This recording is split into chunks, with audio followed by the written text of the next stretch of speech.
I'm Grace Stonecipher. I'm a geospatial analyst with the Conservation Biology Institute. Today I'm going to be talking about a tool that we've developed in collaboration with the Forest Service Region 6, which is essentially a web-based decision support system for sustainable trails management. Presenting also on behalf of my boss, Rebecca Dugagne, who was the PI on this project but wasn't able to be at this conference. And so a little bit of background about our organization, because I think most of you haven't heard of us. We are a conservation nonprofit who's really focused on translating science into conservation action.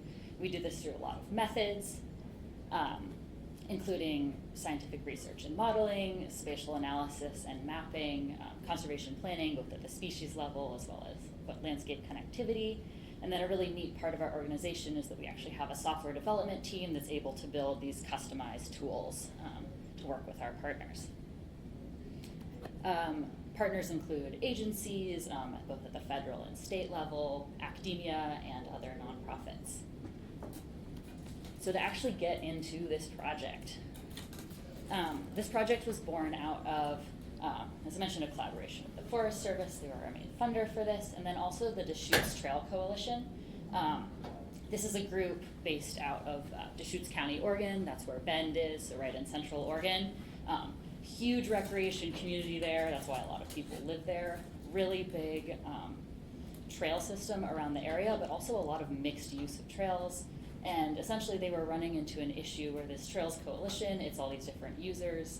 There's a lot of kind of proposals coming across their metaphorical desk of saying, where should we put new trails? How should we manage them? And there wasn't really a standardized way to make any of these decisions. They could go back and forth a lot, but how do you actually choose, where to put a trail, what to maintain? And so the goal of this project was really to create an evidence-based system for some of these decisions to be made. And so the output was what we're calling the DTC Trail Manager, which is a prototype, so with the idea that it will be scaled up, but it's a decision support system to support this coalition in making more sustainable trail decisions. And so a little bit of an overview, what is this system? So our decision support system, it's essentially a web-based application that is built on top of a couple different models of sustainability, but a really crucial component of this is the people. A decision support system is just that. It supports decision making. It doesn't make decisions for you. And so it's not going to say, put your trail there, put your trail here, yes, no, but it is going to provide a standard set of transparent evidence and information and data that then allows you folks who know the ground, who've been out on the trails, have your hands in the dirt, to maybe make more informed decisions about what to do with your trails, how to maintain existing ones, maybe where to put new ones.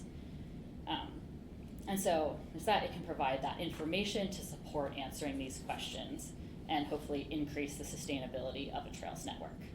And so this project existed in kind of two main phases. Most of what I'm going to talk about today is this phase one, which is the creation of this prototype for Deschutes County. And the scope of that one was the entirety of the county, all trails, so multi-jurisdictional. Phase two is getting to expand this project geographically and customize it more specifically to Forest Service Region 6, so that's all 17 national forests in Oregon and Washington. And so we're just starting to move into that phase now. So to get into the modeling side of things, so this is where we're going to get a little more technical. So essentially, as I mentioned, the tool is built upon a couple different spatial models which are integrated into it and give us that quantitative information that's underlying decision making. And so this is both, as I mentioned, for current trails and proposed trails.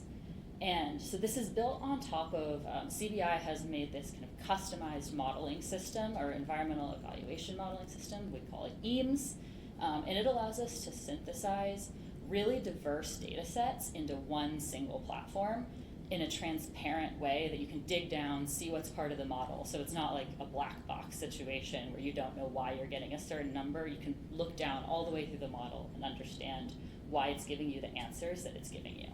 And we think this is really important when we're working with partners for them to understand why are we getting the outputs that we're getting. And so this is a very simplified version of the model diagram that we started with to build out. So the sustainability score is that top piece. That's ultimately what the model is giving us.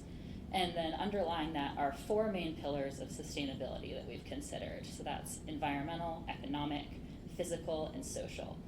And so these came out of the planning process working with DTC and the Forest Service. This is what they had highlighted as their sort of pillars of sustainability. And so that's why we chose those in this circumstance. And so the models themselves, as I mentioned, there were 2 different models that we developed. The first one is this landscape level model. And so this is a wall-to-wall coverage of the entirety of Deschutes County. We are working at a resolution of 270 meters. So basically think about a grid of 270 meter squares across the entirety of the county. Each one of those squares has a sustainability score associated with it. And all the data in the model has been aggregated to that level. And so what that allows you to do is draw any new trail on the landscape, even if there's not a trail there already, and you can still get answers about potential sustainability scores of that particular alignment. The other model is for existing trails, and why we wanted to make an additional model here is we know information about existing trails. We know what the intended use is. We know maybe what the surface of it is like. Is it paved? Is there a bridge? Does it cross water? So some of those existing attributes are really important to measuring sustainability as well, and so we wanted to make sure that those also fed into the model. And so ultimately for existing trails, we're able to combine those attribute level sustainability scores as well as the landscape one and get a score for these existing trails as well. And so actually developing this model, this is a hugely iterative process that's really reliant on partners and stakeholder input. Ultimately, we want the model to reflect what the stakeholders need, the people who are going to be using this tool. We want to make sure the model meets like their definition of sustainability. And so, as I mentioned, those 4 pillars came out of the DTC operations manual, but then it was a big process to say, but what do you mean by that? What do you mean by environmental sustainability? What do you mean by physical sustainability? And so that's developed kind of through a series of workshops with that coalition. The Forest Service was really crucial in this part, especially in the physical and environmental branches. We worked with Eco Northwest, who specializes more in the social and economic analyses, and they helped us think about and expand that set of factors. And then also just looking into the literature on trails, other existing reports, trying to gather as much information as we could about what makes a trail sustainable in all of these different dimensions. And so this is where it starts to get down into the weeds, a lot of information. First thing was developing those input factors, what falls into each of those categories. Do things fall into multiple categories? Maybe something that's important for social sustainability is also important for economic sustainability. And so this is pretty small, but digging into some of those categories, environmental, we're thinking about things like impacts to wildlife habitat, for example, impacts to vegetation or specifically sensitive vegetation. Physical, we're thinking a little bit more like trail surface, erosion. Economic, that might be maintenance costs or economic benefits to local communities. Social might be, is there user conflict? Are we providing access to diverse populations? And so then we start to think about the structure and the logical relationships between all of those different factors. And as you can see at the bottom, or maybe barely see at the bottom, that's the big version of the model diagram. That's all of those different data inputs that are going in. And so clearly there's a ton of data in this model, and I believe, we'll dig, but this is about over 150 data sets that are actually feeding into this. So we're synthesizing a ton of information and giving a very simple final result. Yeah? Are you taking questions during or after? Can we do after? Yes, absolutely. So yeah, to dig down a little bit just into some of these branches, we can't cover everything in here. I'm not going to go through 150 data sets, but just thinking about like what's going into this environmental sustainability branch. And at the top level, basically thinking about those habitat impacts, where is there lower wildfire risk, maybe where is there high existing human modification, you're not disrupting really natural areas. In the physical sustainability, like I mentioned, thinking about the surface, what is the substrate, what's the landslide susceptibility, what's the slope, fire and water impacts. So you can see some things start to show up in multiple of these branches. On the economic side, those lower economic costs, and that has to do with maintenance mostly. So what are the access points? What is existing infrastructure that's nearby? And then thinking about high economic benefits, and that's trying to understand what are some of those direct benefits. What's the aesthetic value of the trail? Is it going to draw visitors to a location to use that resource and maybe then bring recreation dollars to local economies? From the social side of things, I think this branch is really interesting to try to build out. I mean, social sustainability can mean a lot of things to a lot of different people. And so trying to think about, in Deschutes County, what did that mean to them? And where we landed on was providing access to kind of more diverse user populations. Are there equitable recreation opportunities occurring? And also thinking about conflict potential. These are multi-use trails with high demand on them. What's happening out there? And so it's one thing to say, okay, here's all these factors that we want to include. It's a whole nother thing to say, what is the underlying data that actually gives us quantitative numbers to support any of these factors?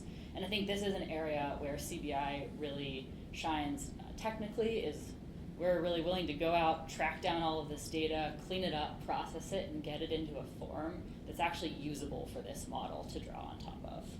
And so here's just a little example of some of those data sets. Drawing from a wide range of sources. One thing that's tough about modeling like this, especially when we're doing like wall-to-wall across a county, is we need the data to be standardized across the entire study area. It doesn't work for us to build a model if we have a little bit of information about some area in this part of the county, but no data elsewhere, because it's not a fair comparison between two different trails if we don't have the same underlying data.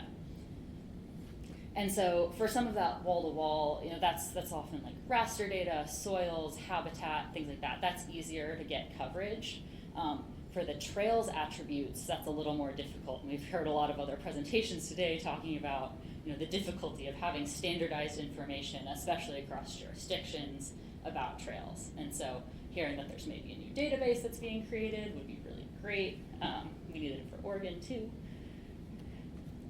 But yeah, so that landscape level model, 150 input data sets, all meshed together to give you that final score. That DTC trails composite, those are the existing trails. As I mentioned, all these different jurisdictions, from Forest Service, state parks, City of Bend, USGS, BLM. And yeah, essentially we have to use the lowest common denominator attributes that exist. And so sometimes, even though we want to include more information, we know more information about some trails, we're not able to include it in the model yet. We did pretty extensive help documentation for the tool, which, because we want to make this as transparent as possible, allows the users to really see what data sets went into here, when were they last updated, that kind of information.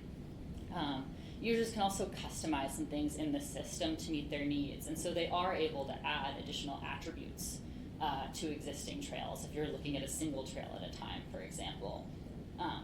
And noted, like, we're using the best available spatial data. It's not perfect. No data is always perfect, and so sometimes it's not up to date. Sometimes things have changed.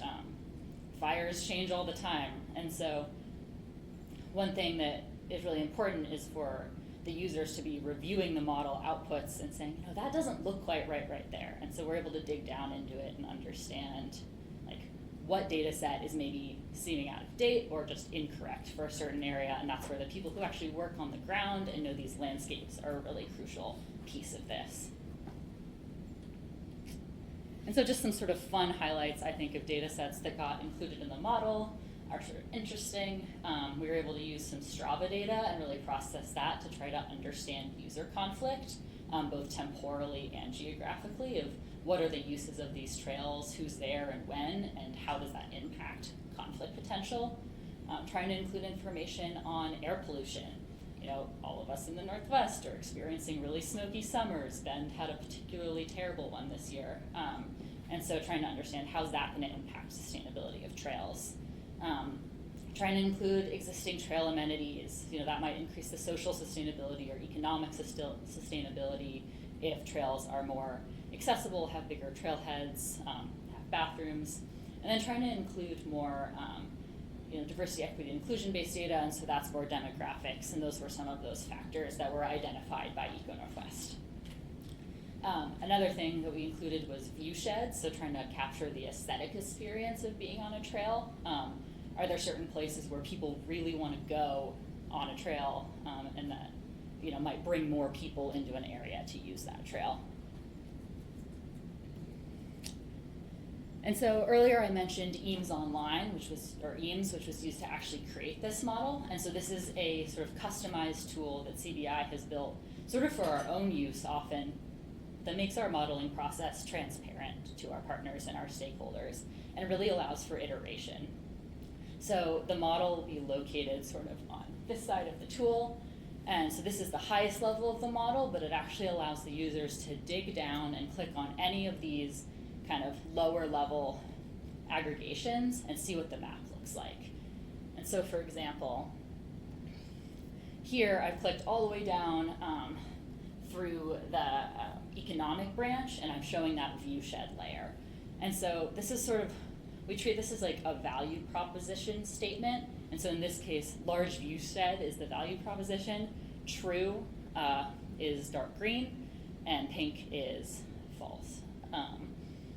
And basically that allows us, for any of these points on a landscape, is the view shed better or worse? And then you can see how that might aggregate up through the branches of the model. So it really allows you to see, if a certain area is looking, worse for sustainability and you don't totally understand why, you can dig down all the way through these layers and sort of pinpoint what's contributing to that value in that location. This is another example. This is in the physical branch, looking at slope, flat terrain. Is an area maybe more flat, maybe not as sustainable because it would be pooling water. We did a similar thing for the trails, the existing trails model. Here this is looking, again, we use the same 4 branches for existing trails, but just there's far fewer attributes on this because of the limitations there. But again, you can dig down, look at a specific trail, and understand the drivers of its sustainability in that area. So how do you actually access all of this? So the EAMS Online was part of the model iteration process, so it allowed the stakeholders to continuously give us feedback as we continued to develop the model, shifted parameters, cutoffs, all of that. But then that's actually not what the final version of the product is. This is all wrapped up in a web application that has quite a few more features that allows trail managers to interact with these trails and the model in a different way. So this prototype was just the DTC Trail Manager, and so I'm going to go through a few of the core features and functionality of this tool. So the first one, there's a user account system. This is pretty simple. This is a basic part of most online tools, but it also allows flexibility for the admins to give access to changing data and attributes to the people they want to give access to, and maybe allow view-only privileges to some other people. So it kind of lets you preserve your data in a way, make sure that no mistakes are made. And a big part of this admin is getting to add those additional attributes to your trails. So we didn't include attributes that weren't standardized across all trails in our data set, but you guys as managers are able to add those attributes where you know them. And so you might be adding additional fields, and this, the fields that are in there are things like trail surface, but maybe you want to add maintenance status or things like that as an attribute, which is not something that we would have in a standardized way, but you would have in your system. Managing trail information. So this is the place where, say, an attribute of a trail changes over time. You might need to go in and say, there's a new bridge on this trail, so now yes, there is a bridge or something like that. And these things are going to impact the sustainability scores because these models are all being run on the fly in the background, and so the model and the overall score will be updated as these attributes are changed. So it's also a fun way to play with it and say, oh, maybe if this thing was changed, how does that impact our score? Also can just add pictures, comments, all of that, as well as just whole new trails, either by uploading some sort of geospatial file, like a shape file, or just drawing a line on the map. You're also able to query and summarize trails. So say you're interested in the sustainability of a whole trail network, not just a single trail. So to create this example, I had drawn a box around that green patch right in the center of the map is the Oregon Badlands. There's a trail system out there. And so curious, what's the overall sustainability of this entire network? There's 15 trails there total. And so we can start to see overall sustainability, 54, kind of in the middle. But also start to see the density of that trail system. You'll notice here it says 0 trailheads. That's probably because that attribute was missing from those data. And so this is a prototype, not fully up to date with all the information, but that's the sort of thing that could be manually updated on those trail attributes by the user. You can also just search for trails that meet certain criteria. So if you're looking for paved trails, or I want to know a trail that has the name Waterfall in it, I could look for it that way. And then this is really the meat of the tool. This is that sustainability assessment that those models are driving. And so there's a few different ways to use the sustainability assessment, but the overall output is displaying those data-driven scores that are from those EAMS model and that are integrated into this tool. And so we can think about the existing trails here or proposed trails. You can compare different trails to each other. You could compare 2 alignments of proposed trails and get the sustainability scores of those. And so something that's really neat about this is it also offers that sustainability score on a mile per mile basis throughout the entire length of the trail. So you might overall have a pretty sustainable trail, but mile 5 to 6, not so great for whatever reason. You might be able to highlight that with the tool and then actually dig down into the model and say, what is going on here that's making this so bad? And maybe how could we address that? Or would this be a place to invest some maintenance dollars? It's interesting, this Sisters Tie Trail, actually some of my colleagues did a little bit of ground truthing on this trail, and we're trying to, just happen to be hiking out there and notice that it is pretty flat. And there were actually signs out there that was please don't hike on this trail when it's rained because you'll mess up the substrate and the mud. And if you actually dig down into the model for this particular trail, some of what makes the score so poor in those areas is the slope factor. And so it's a fun little bit of ground truthing to say, hey, the things that we're seeing in this model actually do exist on the ground, and there's signage about it. So people already know that this is a problem. And so again, fun to see how it matches up in the real world, and confirming of our modeling that it's actually showing up that way.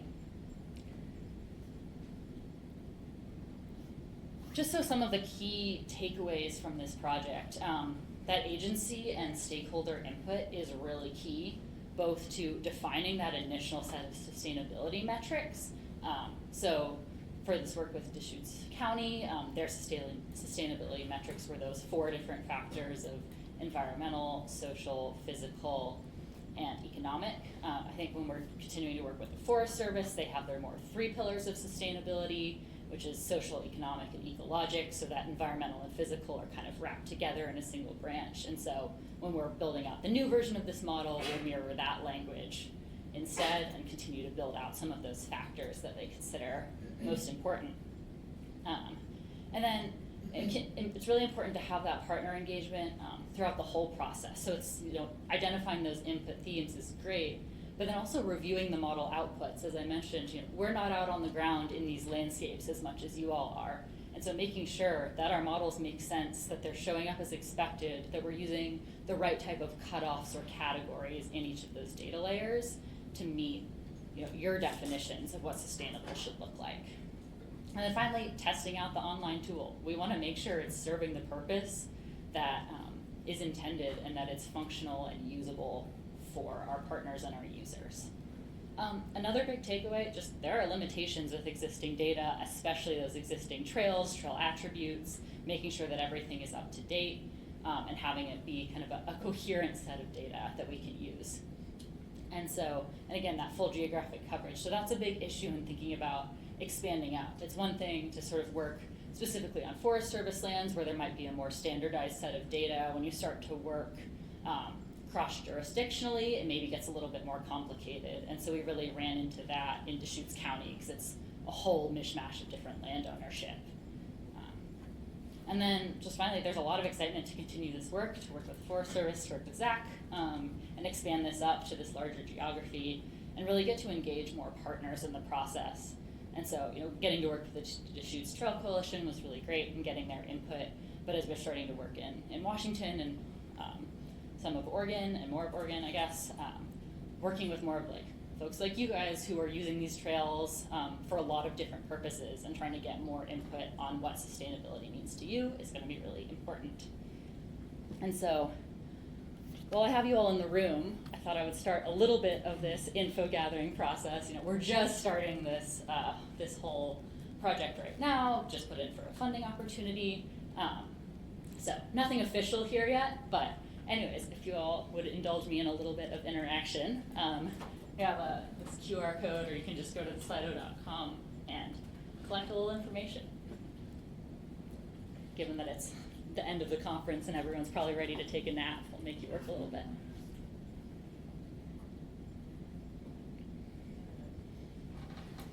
So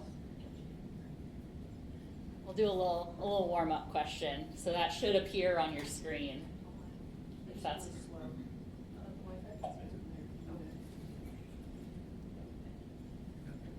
okay, we got one. Okay, we're getting answers.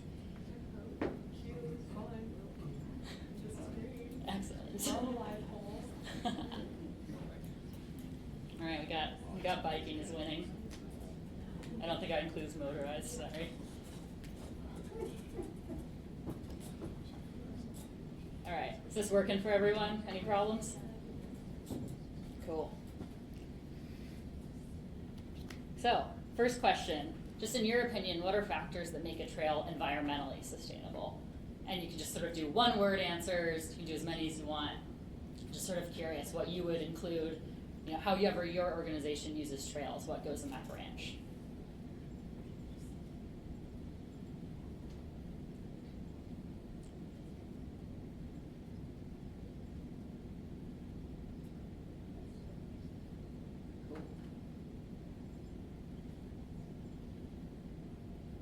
I'm curious who said resilient. What does resilient mean?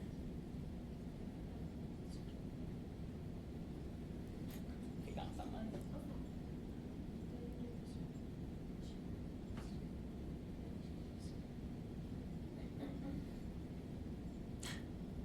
Water management. All right. It's coming out on top.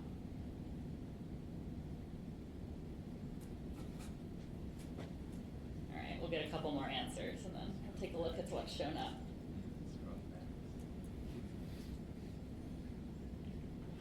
Cool. So I'm seeing a lot with water. Okay. All right, resilience back. Someone who said resilient. What does resilient mean? Yeah? That it doesn't withstand normal weather use, doesn't fall apart once used. Mm-hmm. Yeah. Cool. Yeah. Cool. Thank you. Yeah, dedicated funding.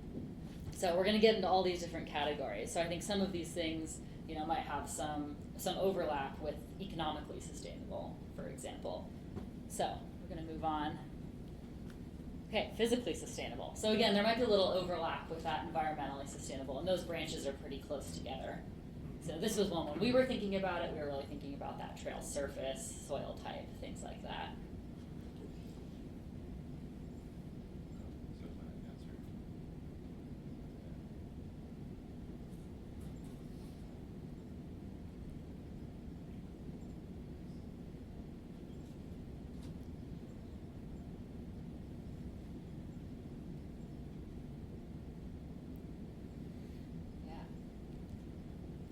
So this is the sort of thing that when we're working with different user groups, having a trail be physically sustainable might really differ depending on who is using it. So you might need a different level of physical sustainability in a trail if you have motorized use or bikes or equestrian than you might if you just had hikers on a trail. And so starting to think about, why this is interesting when it's built into this bigger model is we're not saying, a binary answer, a trail is physically sustainable or it's not physically sustainable. We're sort of thinking on this continuous idea, how physically sustainable is it? And then how does that mesh with all of these other branches? Can you help clarify the difference that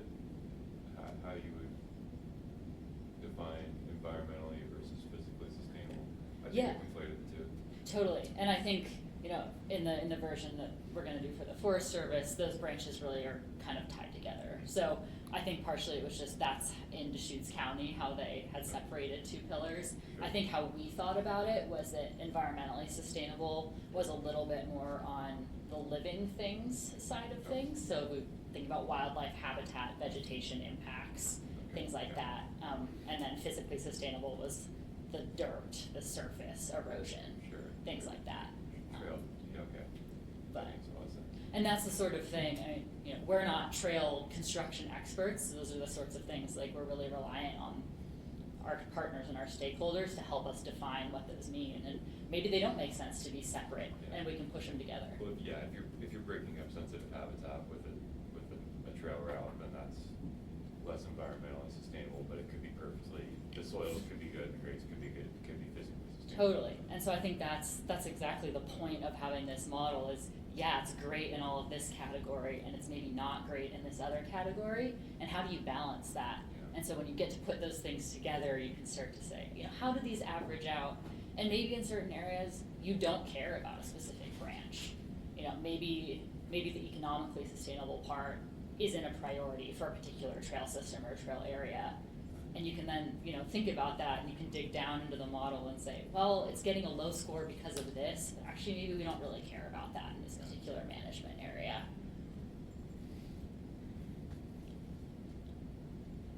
All right, we're gonna keep going with this. Economically, I think the economic and social get a little more interesting, and I think this really depends on, who you are as a manager and thinking about these things.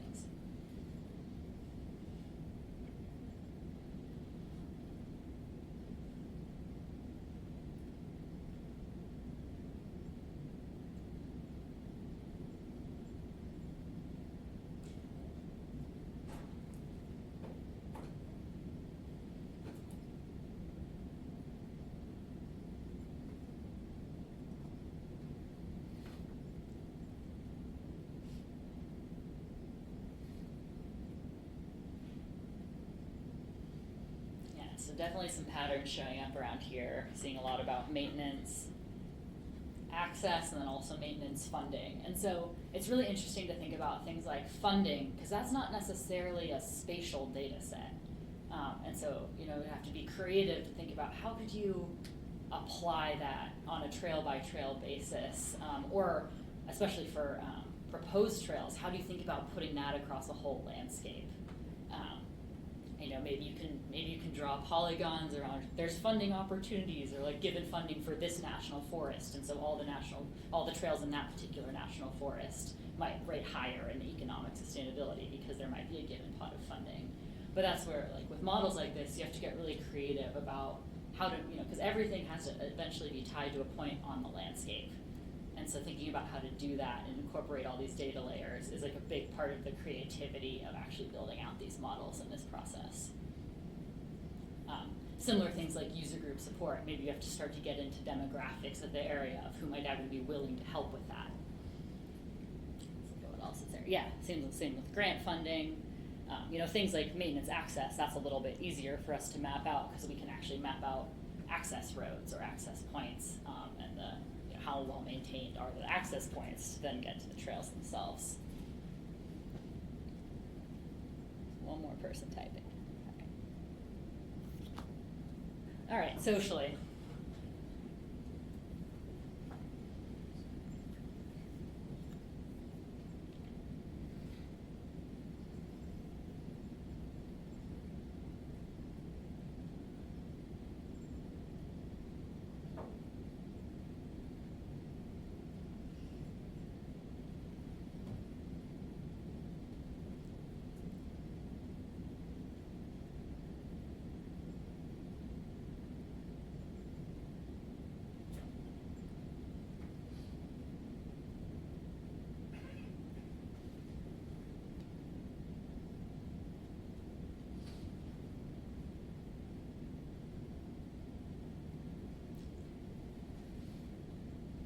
Yeah, so again, we're starting to see some really interesting things that are coming up here that are really hard to quantify. What does it mean to meet community need?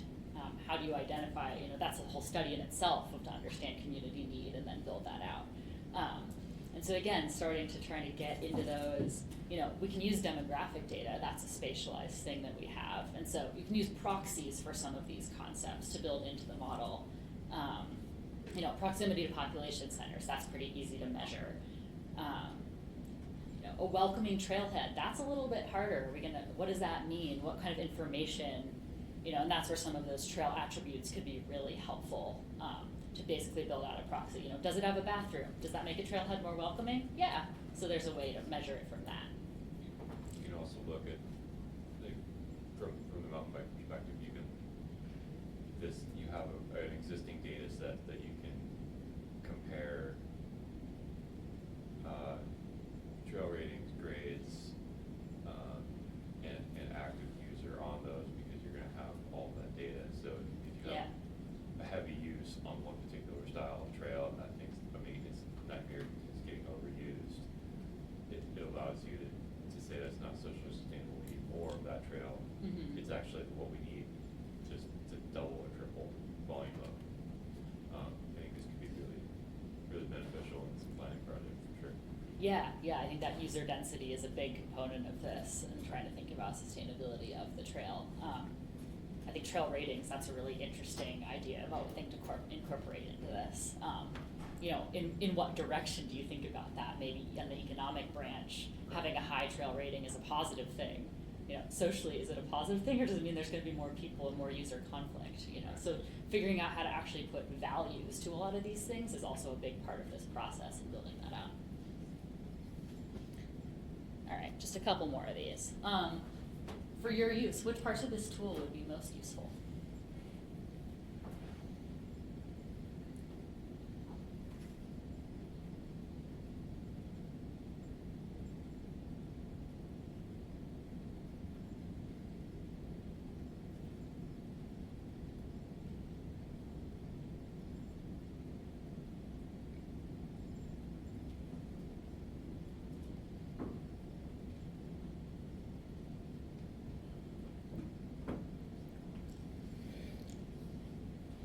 Yeah, I think, being at this conference and hearing a lot of these talks, it seems like that proposed trail component is a thing that I've seen come up over and over again. And even thinking about, hearing some of these talks about when do you decommission a trail, when do you choose to instead maintain it? And it seems like this tool could be really helpful for making those decisions kind of in an evidence-driven way. Or at least providing a place to start those conversations. That's really our goal. It's not saying yes or no, but it's saying, all right, you have your user group trying to decide what to do. Maybe this just gives you a little more information that's incorporating a lot of data sets. And then you also need to go out and look at the trails and decide from there. All right, final question. What else would make this more useful?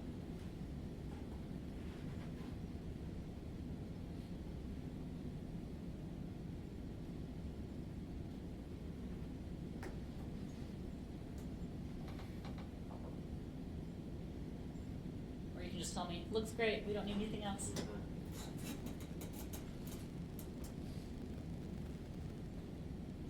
Good question.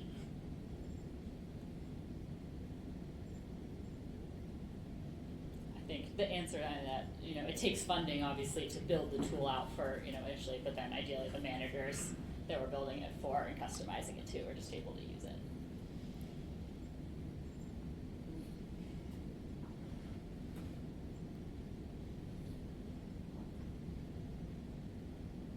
Yeah, and so weighting can definitely be built into the system or into the model. That's a big part of those logical relationships between different factors. Some of them you're able to say, in moving up higher in the branch, this thing is twice as important as this thing, and so weight it higher. And so that is something that's built in already. Yeah, the standardized data and attribute, super important. And yeah, I think getting to add some of those additional attributes could, get some of that maintenance information about when work was done, when it wasn't. Cool. Yeah, I think something that we're really interested in starting to think about is that accessibility component. So not just the trails, but what are the roads that get you to those trails and that access. So I think that's something we're hoping to build into this next iteration of, a trail isn't its own thing. You have to get to it. It connects to other trails, and so thinking about it more as a trail network as opposed to just a single trail. Yeah, ride report's interesting. And yeah, some of these climate variables, that's tricky to think about. That data needs to be updated fairly often, especially like weather and snow and heat and all of that. And so I think that's a question in building out the tool. How often are we updating these data sets? Are there certain data sets that need to be updated really regularly, maybe fire footprints, things like that, versus which are the ones that are okay to stay in there, as is for a while. Cool. Well, thank you all for giving that information. Really appreciate it. Excited to dig into this a little bit more and open it up for discussion or any questions. Yes. How did you land on a 270 meter cell size for your raster grid? Yeah, so full transparency, I was not with the org at the time when this project was done, so I'll give you my best guess of how we actually made that decision. I think part of it is that allows you, it's not too granular, like there's certain data sets that don't exist smaller than that, and so if you're trying to disaggregate your data, you lose accuracy essentially. But it's small enough that it kind of allows you to see that mile by mile or meaningful increments along a trail, then you actually get information on that. And I think 270 is a pretty standard modeling size because it's small enough to get information, but it's not going to break your computer trying to run the model. And especially because we're doing it on the fly on the back end of the website, it's hard to go way smaller than that. Do you think you'd change it for the National Forest System version? That's a good question. I'm not sure. I think that'd be a discussion point. Is there a specific reason to go more granular? That could be an open discussion. Yeah, well, my first thought was 1,000 feet. That's pretty big, but then at the same time, on those spatial scales, right, that if you could be way too small. Yeah, right. I mean, doing something for a whole county or for a whole national forest. It's one thing to do smaller resolution for a little area, but those bigger areas, you have to make some sacrifices sometimes with resolution. Okay. Maybe a follow-up for that, if you were working in an area where you're only talking about 5,000 acres, is there ways to make that resolution better using that type of model? I think because we're processing all of the data sets that go into it first, and then doing the aggregation, you'd sort of need to have set your resolution in advance of creating the whole model. Sorry, one more. Did you talked about environmental stuff and wildlife. I think at least federally we get hung up a lot in terms of, let's say, new development with ESA listed species. Were you able to put in factors like that? Does it cross critical habitat for bull trout, or is it a wolverine? Those types of things? Yeah, I think we had some specific, important species or endangered species that were built in. I don't remember exactly which set of species, but I think that's really going to depend on what geography you're working in and who's important to that specific geography. So all that can be customized to wherever you're working.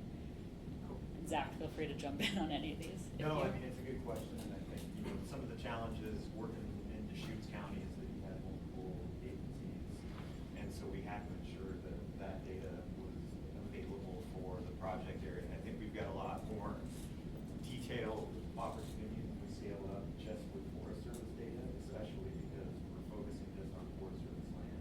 So all those things you bring to the conversation is exactly what we're thinking of doing. It's there's key species, they're listed or threatened or endangered. We can pull all of that great data in and use that as a driver. So I just do think it was challenging though with Exactly. local municipalities, local, state, and federal. When our data is already aggregated at a corporate structure, so it's going to be that whole process that probably took maybe years, it will take days maybe, Yeah. Probably Well- did that one. Yeah. Well, I think it also just able to more directly meet what are the agency priorities that are already defined, and working in a county with a diverse coalition, there's not necessarily a set of things that everyone already agrees on versus what might be in agency documentation already. Yeah. So in some ways, bigger scale but easier jurisdictionally to scale up. Yeah. So that brings a question, like, could you put a factor in, or are you considering a factor of funding? So you've got that decision support, you show right, true, or false. Mhm. But if you added the factor of either likelihood of funding or things where you have funding, right? The grant's already kind of on the table, or it's in the budget. Is that something you guys are considering adding? Yeah, I think it would be a helpful data point, and I think that, for Washington, RCO grants, it does get to a specific trail or a specific area. If the data wizards can figure out a way to make that, reflected Yeah. spatially, I think it would be a great addition. Yeah, and I think that's something that we could definitely try and work into it. And it might just have to be, as a trail attribute or kind of an additional checkbox that you can turn on for a certain area or a certain trail that would say, yes, there's funding, or no, there's not funding, and how does that impact Yeah, your it gets model? complicated because sometimes we're patching funding together from multiple Totally. sources and multiple grants, and so people are trying to kind of grab that to try and move forward. So it's not as everything. Yes, but yeah, I think that's certainly something that we would try to incorporate if that's of interest to partners. Yeah. This might be more for Zach, but is the trail maintenance schedule, is that incorporated here, like the maintenance schedule for class 3 versus class 1 with the trail? So like if the trail's primitive, like Cover Creek, doesn't get logged out once every 3 years, but it's up to standard. Yeah, so we've got trail classes, design uses, manage uses data that's already in the prototype. And I think, you can, once the model's built, I think over time, as we're in areas that, have different intervals for maintenance, we're gonna be able to probably track that and turn on and off, how many times we've touched that trail within the last 10 years, within the last 5 years. And that to me is kind of, that shows us what's important, what are we all spending money on, what is the interval looking like, so. Yeah, and if you have those kind of listed as an attribute, you'd be able to use that search function as well to search that attribute and look for things, what has not been updated in the last 3 years, 10 years, whatever, and maybe that, that goes into your priority process. So it sounds like the data that you've been using to date, you were just kind of solidifying the kind of more finite data, which is, it's this physical trail, it doesn't really change over time, right? Or it changes less frequently than status of maintenance or things like that are more fluid than change, statuses change all the time. So you have to really stay on top of that versus, and I'm not saying just that you're mapping the, proximity of all the trails and the landscape and all the different components, what class it is. Those kind of stay pretty tried and true for a longer period of time. Is that safe to say? Yeah, absolutely. I think a lot of the things that we're talking about right now would be able to be captured in that trail manager's tool. So yeah, slope and some of the physical characteristics and some of the ways we classify the network, those things, unless we do a forest plan revision, are pretty much set in stone. But it's all the other things that get brought in on top of that we've got, I think, opportunities to tweak as the collective community, sees value in what the model should look like. And are you trying to standardize the custom attributes? Because putting it in a manager tool, allowing them to add a custom attribute, it's kind of like opening an Excel spreadsheet, letting people Totally. name their own fields and they mean the same thing, and then all of a sudden you've got stuff to. I mean, so that's where that kind of user admin part comes really important, because that, this isn't just, anyone in the public can go in and change those attributes. It might be a very small set of people who are doing that, who are actually originally naming the attributes. And then people can go fill in the fields that go with them, but we're not saying, everybody just put whatever customized attributes you want. So it might just be like, just Zach can go do that right now, or your individual forest managers. Yeah, it's that age-old conversation we always have, is like, are you a lumber or are you a splitter? Some people would want, 250 attributes, and some people would want to, but there's probably a sweet spot. Right. Yeah. somewhere in the middle there. I mean, talking about the database that Yeah. they're building out, they said there's 50 attributes, and maybe those are the ones that are standardized and used. Yes. I'm curious about if you all have run into this or foresee running into this with getting a sustainability score to a certain area, right? And then maybe that agency or whoever's managing that is like, actually, I don't think it's quite like that, and they kind of want to like change it and tweak it, and you mentioned that there's those user abilities things, and you get into that dangerous area of there being kind of a mishmash of art and science. Yeah. And I was kind of curious on mechanisms in place to kind of make sure you're not like gaming it to what you want it to look like Totally. versus what it did.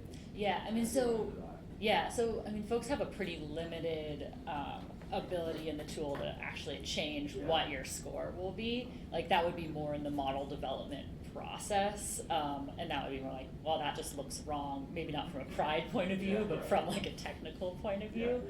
yeah. And so, I think the thought is like, okay, if an agency is looking at an area and they're like, oh, we don't like how that looks, Uh-huh. you know, ideally they dig down into it and say, well, what is the driver that's causing that low score?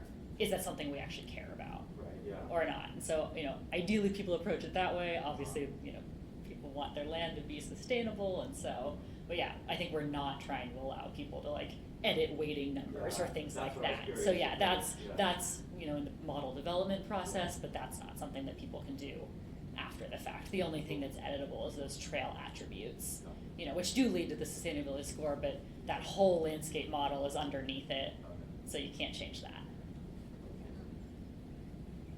I'd almost suggest that, you know, when you look at things that are more perishable, is to actually add it, you've got those 4 pillars, how a 5th pillar kind of guide people into a certain structure, because you're getting questions and feedback of things that people naturally, as a trail manager, would need, you know, and there's more kind of the funding or the viability aspect. There's the who, right, because you can have a whole part of who's managing that particular area, and then there's the whole maintenance status kind of thing relative to weather and maintenance and all sorts of stuff. If you kind of structure it so people can see it first, you might be able to herd the cats a little better.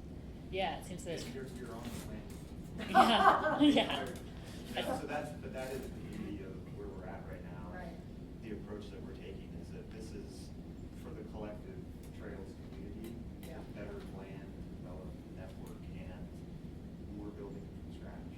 So, we've got opportunities to design it to meet everybody's needs. Yeah.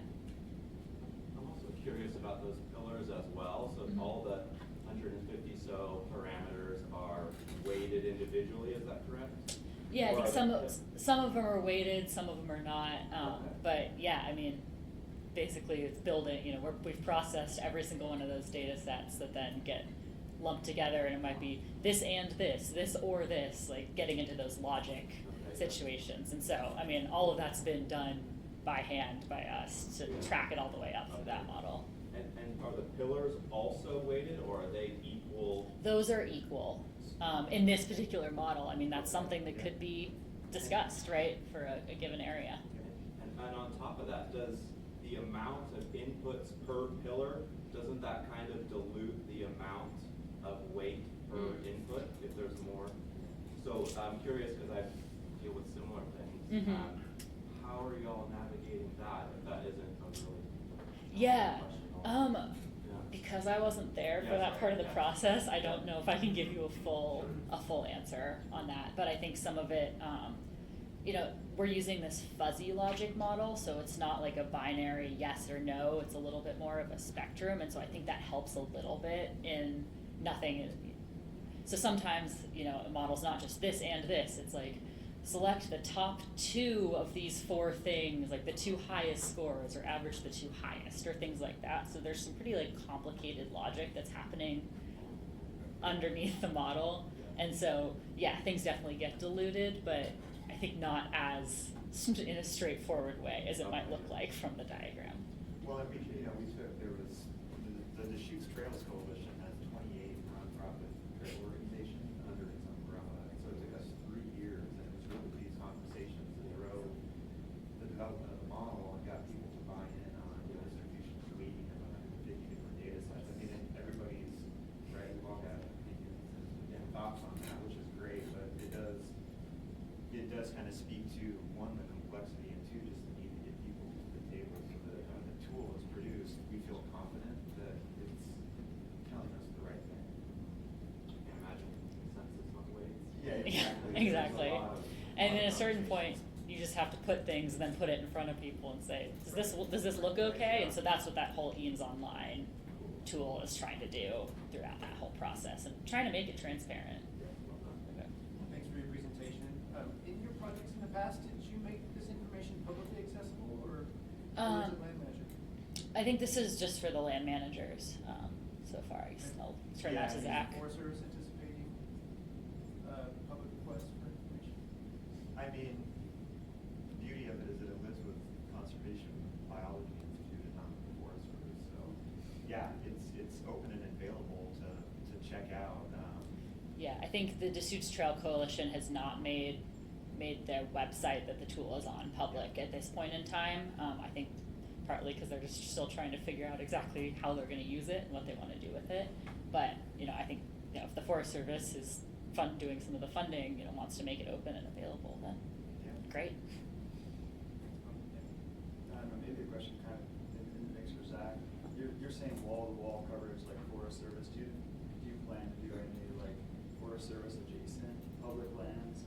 Because a lot of the times the conversations are that nexus between what's sliding into the forest from outside, like what that overlap is. Yeah, I mean, Gen 1, we're like, let's focus on the 24 million acres. Right?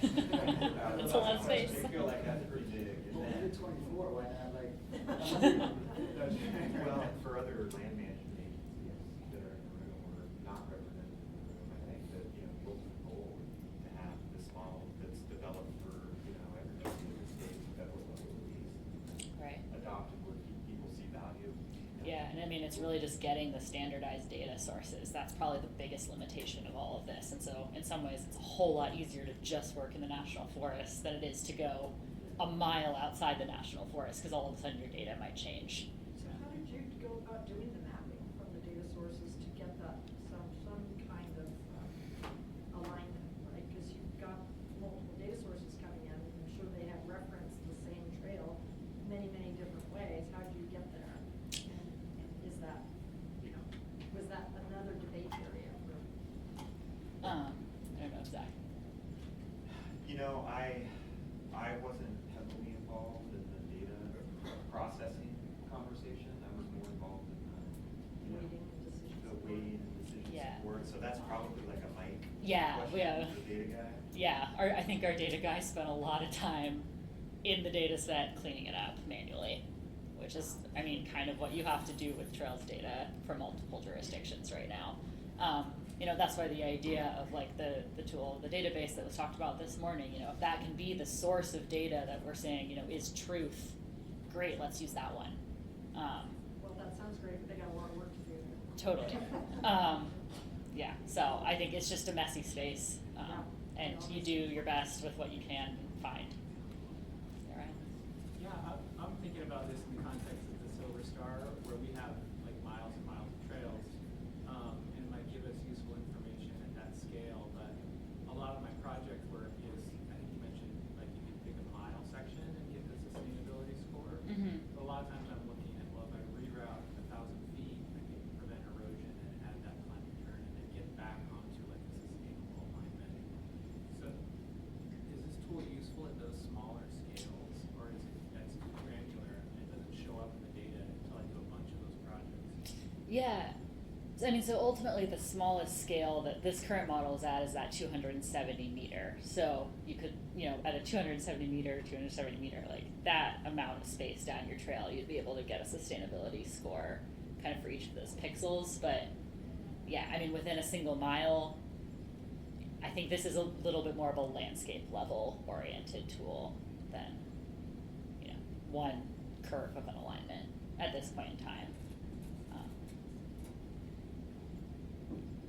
Maybe that tool. The more granular. You give it all the data for it. Yeah. All right, great. Well, no one else has any more questions. Thanks so much.